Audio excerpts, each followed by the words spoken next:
চলতি বছরের আগস্টে ঢাকা পাবনা রুটে সরাসরি রেল চলাচল শুরু হবে বলে জানিয়েছেন সড়ক সেতু ও রেল যোগাযোগ মন্ত্রী শেখ রবিউল আলম।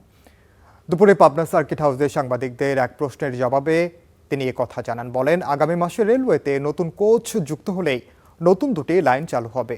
শুরুতে পাবনা, এরপর ঢাকা খুলনা। গণপরিবহনের শৃঙ্খলা ফেরাতে বর্তমান সরকার কাজ করছে। এ লক্ষ্যে এরই মধ্যে বেশ কিছু নীতিগত সিদ্ধান্ত নেওয়া হয়েছে। দ্রুত সময়ের মধ্যে বিশ্বের অন্যান্য দেশের মতো বাংলাদেশেও মাল্টিমোডাল যোগাযোগ ব্যবস্থা বাস্তবায়ন হতে চলেছে বলেও জানান যোগাযোগ মন্ত্রী।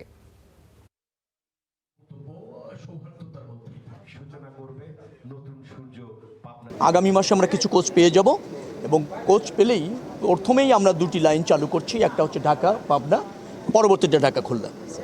তো আমি খুলনার মানুষ, আমি মনে করেছি পাবনার অগ্রাধিকারটা অনেক বেশি, কারণ সাপারিংটাও তাদের বেশি। একটি মাল্টি মোডাম যোগাযোগ ব্যবস্থা যেটা আন্তর্জাতিক বিশ্বে প্রতিষ্ঠিত এবং স্বীকৃত, সেটি হয়তো বাংলাদেশেও আপনারা দ্রুততম সময়ের মধ্যে বাস্তবায়ন হতে চলেছে।